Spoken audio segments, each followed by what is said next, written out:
सबसे पहले आइए पढ़ते हैं डेविस का भौगोलिक चक्र। सर्वप्रथम डेविस महोदय ने 1899 ईस्वी में भौगोलिक चक्र की संकल्पना का प्रतिपादन किया। अगर हम डेविस की बात करें कि ये कहाँ के रहने वाले थे, तो ये अमेरिका के जो थे वो वैज्ञानिक थे, भूगोलवेत्ता थे। इनका कहना था किस प्रकार से इन्होंने, अगर हम इनके मॉडल में देखें तो इन्होंने अपने मॉडल में 4 प्रकार से भूआगृत विज्ञान का वर्णन किया है अपने मॉडल में। पहला, इन्होंने संरचना, प्रक्रम तथा समय का मुख्य रूप से ध्यान में रखकर हर जो है वो अपना मॉडल भूचक्रीय मॉडल प्रस्तुत करने का कार्य किया है। आइए देखते हैं, भौगोलिक चक्र समय की वह अवधि है जिसके अंतर्गत एक स्थित भूखंड अपरदन के प्रक्रम द्वारा प्रभावित होता है तथा एक आकृति विहीन समतल मैदान में बदल जाता है। इनका जो कहना था, इन्होंने दिया था, इस तरह डेविस ने स्थल रूपों के विकास में चक्रीय पद्धति का अवलोकन ऐतिहासिक परिवेश में किया। उन्होंने बताया कि स्थल रूपों के निर्माण एवं विकास पर संरचना, यानी जो उसका निर्माण होता है, संरचना, प्रक्रम, अपरदन के कारक तथा समय यानी कि अवस्था का प्रभाव होता है। यानी कि अगर कोई भी स्थलखंड बढ़ रहा है तो उसमें किस प्रकार से उसकी टोपोग्राफी है ये मायने रखती है, और किस प्रकार से समय का जो है वो अधिक महत्व है। इसी आधार पर डेविस ने प्रतिपादित किया कि स्थल रूप संरचना, प्रक्रम तथा का प्रतिफल है तथा समय का प्रतिफल है। इस तीनों कारकों को डेविस के त्रिकट जो इन्होंने अपने मॉडल में दिया है, संरचना, प्रक्रम तथा समय, इसे त्रिकट के नाम से भी जाना जाता है। भौगोलिक चक्र डेविस द्वारा प्रस्तुत स्थल रूप के निर्माण से संबंधित समय सिद्धांत नहीं है, वरन डेविस का समान सिद्धांत यह है कि स्थल रूपों में समय का संदर्भ में परिवर्तन होना है। यानी इन्होंने क्या कहा कि अगर जैसे कोई भी स्थल रूप है वो पहले बढ़ जाता है, फिर क्या होता है कि नदियों द्वारा, हिमानी नदियों द्वारा, पवन द्वारा इसका क्षरण होता है। लेकिन अगर हम देखें, मान लीजिए हम हिमालय पर्वत को ही ले लेते हैं, तो जिस तरीके से वो बढ़ रहा है उसी प्रकार उसका कहीं न कहीं अपरदन भी हो रहा है। हम देखते हैं कि भूकंप आता है, भूस्खलन के कारण देखते हैं कि कभी-कभी पता लगाया जाता है कि जो हिमालय पर्वत है इसकी ऊंचाई बढ़ गई है, यानी अभी 8,850 है। लेकिन इसमें कहीं न कहीं नदियों द्वारा अपरदन के कारण जो क्षरण हो रहा है और लगातार इसमें कहीं न कहीं भूस्खलन भी हो रहा है, तो जितनी ऊंचाई बढ़ रही है कभी न कभी घट भी रही है। तो इस प्रकार से इनका जो कहना था कि अगर कोई भी टोपोग्राफी है, कोई भी संरचना है, वो पहले बढ़ जाता है तब उसका क्षरण होता है। अब आइए देखते हैं इसमें इन्होंने क्या कहा। उत्थान तथा अपरदन के संदर्भ में इनका क्या कहना था। डेविस का अपरदन चक्र स्थल खंड में उत्थान के साथ प्रारंभ होता है। उत्थान की अवधि छोटी होती। इन्होंने कहा कि अगर किसी इस चीज़ की बढ़ने की जो अवधि है वो बहुत ही छोटी होती है तथा जब तक उत्थान चलता रहता है, ये देखिए आप क्या कह रहे हैं, जो हमने बताया था, अपरदन प्रारंभ नहीं होता है। इनका कहना था कोई भी वस्तु है जब तक वो बढ़ेगी तब तक उसका अपरदन नहीं होगा। लेकिन क्या आप इससे सहमत हैं? परंतु जैसे कि उत्थान पूर्ण हो जाता है तथा वह चक्र के तक चलता रहता, वह चक्र जो है वो अब तक चलता रहता है। इस प्रकार उत्थान तथा अपरदन साथ साथ नहीं चलते। लेकिन अगर मैं आपसे पूछूं क्या ये इनका जो कहना था ये सही है, तो अगर मैं अपनी प्रतिक्रिया दूं तो मेरे हिसाब से ये कहीं ना कहीं सही नहीं है। क्योंकि जिस प्रकार से अगर मान लीजिए हम कोई भी मनुष्य को ले लेते हैं, मान लीजिए कि किसी भी मनुष्य की जीवन अवधि सिर्फ 70 साल है, लेकिन जब वह 10 साल का हो जाता है, 70 साल की अवधि है, लेकिन वह जब 10 साल का हो जाता है तो उसमें 70 में अगर हम 10 साल तो वो पूर्ण कर चुका है, यानी अब 10 साल की कमी नहीं आएगी।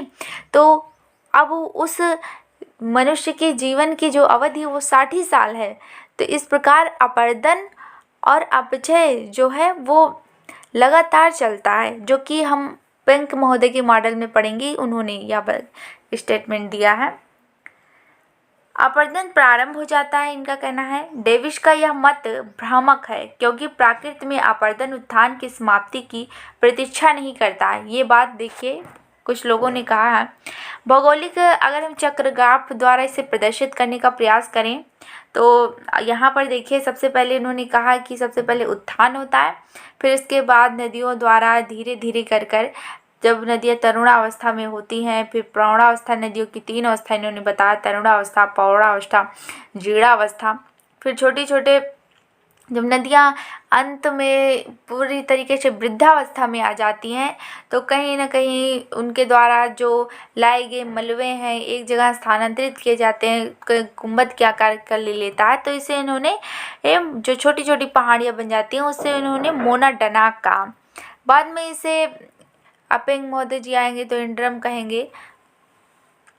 और जो इधर वाला भाग है इसे इन्होंने समप्राय मैदान यानी समतल भाग को समप्राय मैदान से इन्होंने कहा है।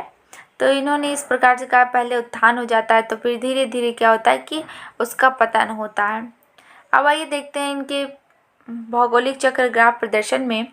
डेविस का भौगोलिक चक्र मॉडल निम्न मान्यताओं पर आधारित है।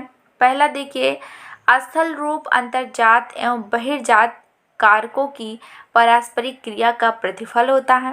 कोई भी स्थल रूप हो, स्थल रूपों का विकास इस तरह क्रमिक रूप में होता है कि पर्यावरण दशाओं में परिवर्तन के अनुरूप स्थल रूपों के अवस्थित क्रमबद्ध अनुक्रम के रूप में उत्पन्न होते हैं, यानी कि पर्यावरण के जो अनुकूल होते हैं।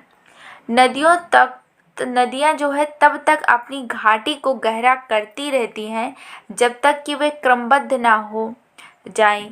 इस स्थिति की प्राप्ति के बाद नदियाँ अपरदन द्वारा अपनी घाटियों को चौड़ा करती हैं, यानी कि कोई भी घाटी है जब तक उसे अपना मार्ग नहीं मिल जाता तब तक वो अपरदन करती रहती है। स्थलखंड का उत्थान तीव्र गति से लघु अवधि में पूर्ण हो जाता है, यानी बहुत तेज से ये बढ़ते हैं और थोड़े ही समय के लिए जो है पूर्ण हो जाता है। परिस्थितिवश अन्य स्थिति में मंद गति से भी उत्थान हो सकते हैं। इनका कहना था इससे नहीं है कि बहुत ही तेज से हर चीज़ का उत्थान होता है, कोई किसी चीज़ का मंद गति से भी उत्थान होता है। जब तक उत्थान समाप्त नहीं हो जाता अपरदन जो है प्रारंभ नहीं होता, इनका यह कहना था। इस प्रकार से उन्होंने नदियों की 3 अवस्था बताई है, तरुणावस्था, पौढ़ावस्था, जीर्णावस्था। तो किस प्रकार से पहले नदियाँ थोड़ा थोड़ा करेंगी, फिर इसके बाद जब प्रौढ़ावस्था में आएंगी तो मार्ग अपना बहने के लिए मार्ग का निर्माण करेंगे, पत्थरों को काटेंगी, अपक्षय करेंगी, अपरदन करेंगी, बहा कर ले जाएंगी। फिर जीर्णावस्था में आएंगी तो कहीं न वृद्धा हो जाएंगी और फिर छोटी छोटी घाटियाँ जो है मोना डनाक का रूप ले लेंगी और जो बचे हुए भाग होंगे उन्हें संप्राय मैदान इन्होंने कहा। तो ये अक्सर पूछा जाता है कि मोना डनाक शब्द का प्रयोग किसने किया था, तो डेविस महोदय ने किया था। और संप्राय मैदान का यानी कि समतल प्राय मैदान का प्रयोग किसने किया था, तो हमारे डेविस महोदय ने किया था। इन्होंने नदियों की कितनी अवस्था बताई, तो तरुणावस्था, पौढ़ावस्था, जीर्णावस्था। अब आइए देखते हैं तरुणावस्था में इनका क्या कहना था, यानी कि युवावस्था, बाल्यावस्था भी कह सकते हैं। स्थल रूप के उत्थान के समाप्ति के बाद अपरदन प्रारंभ होता है। पहाड़ियों के शिखर तथा जल विभाजकों के शिखरीय भाग से अपरदन प्रभावित जो है नहीं होता है, क्योंकि अपरदन में सरिताएं छोटी छोटी तथा दूर दूर होती हैं। यानी नदियाँ जो होती हैं जब अपरदन होता है तो छोटी छोटी होती हैं, दूर दूर होती हैं। इन लघु सरिताओं में शीर्षवर्ती अपरदन होता है, यानी ऊपर से नीचे की ओर होता है, जिस कारण उनकी लंबाई निरंतर बढ़ती जाती है। इस प्रकृति को सरिता दीर्घीकरण भी कहते हैं, यानी कि जो नदियाँ होती हैं वो पहले क्या होती है, लंबवत अपरदन करती हैं, जिसे क्या कहा जाता है, इस निरंतर बढ़ती रहती हैं, लंबवत अपरदन करती हैं जब तो। और सरिताएं इनसे मुख्यतः दूर दूर होती हैं। हम देखते हैं कि जब गंगा नदी निकलती है तो बाद में उससे अनेक प्रकार की नदियाँ मिलती हैं तो गंगा का अफवाह तंत्र का निर्माण करती हैं, इसलिए इसे सरिता दीर्घकरण कहते हैं। प्रौढ़ावस्था में इनका कहना था कि प्रौढ़ावस्था के प्रारंभ होते ही पार्श्व अपरदन आरंभ कर देती हैं, जो नदियाँ होती हैं पार्श्व अपरदन। अर्थात घाटियों की चौड़ाई बढ़ने लगती है, कि जब ऊपर से ये काटने का प्रयास करेंगी तो उसकी जो चौड़ाई होगी निरंतर बढ़ती रहेगी। इस प्रक्रिया को घाटी का चौड़ा होना कहते हैं। अधिकांश सरिताएं अपरदन के आधार तल के अनुरूप प्रभावित होती हैं। घाटी का गहरा होना कम हो जाता है। घाटियाँ क्या होती है, गहरी नहीं होंगी, फिर सक्रिय हो जाएंगी। पहाड़ियों तथा जल विभाजकों के शिखरों का भी अपरदन प्रारंभ हो जाता है। अब आइए जीर्णावस्था में देखेंगे, यानी वृद्धावस्था में, यानी जैसे जैसे कि निम्नवर्ती यानी कि मंद गति से लंबवत अपरदन बंद हो जाता है तो जीर्णावस्था प्रारंभ हो जाता है, परंतु पार्श्विक अपरदन तथा घाटी के चौड़ा होने का कार्य अब भी जारी रहता है। जब क्या होता है कि जल विभाजकों के आकार में अक्षीय मणि की कमी आ जाती है तथा पृष्ठवर्ती अपरदन के कारण ह्रास होने लगता है। इस अवस्था में जलमार्ग के भाग निहायत कम हो जाते हैं, क्योंकि जिस तरीके से नदियाँ बहती हैं हम देखते हैं कि जो वृद्धावस्था में आ जाती हैं तो कहीं ना कहीं उसमें अवसाद की मात्रा अधिक हो जाती है और जल की मात्रा की कमी हो जाती है।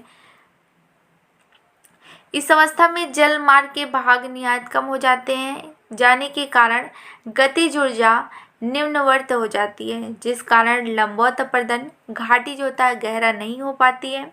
इस अवस्था में समस्त स्थलखंड जो होते हैं निम्न उच्चावच वाला हो जाता है, बहुत ही कम मात्रा में। जिस प्रकार नदियाँ मिनांडर मतलब इस तरीके से जो आकृति होती है पहाड़ियों की, थोड़ा बहुत उठा हुआ भाग, फिर नीचे गिरा हुआ भाग, फिर उठा हुआ भाग, तो इसे हम मिनांडर कहते हैं। बनाती हुई विलुप्त जो होती है मिनांडर बनाती हुई क्या होती है, विस्तृत बाढ़ वाले मैदान का निर्माण करती हैं,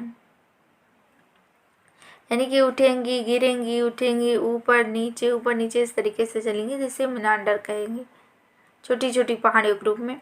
इस प्रकार के समतल मैदान को डेविस ने पेनी प्लेन समप्राय मैदान यानी पेनी प्लेन मैदान कहा है। जो समतल मैदान, ये अक्सर पूछा जाता है कि पेनी प्लेन शब्द किसने प्रयोग किया, तो डेविस महोदय ने किया था। किसके लिए किया था, समप्राय मैदान के लिए किया था।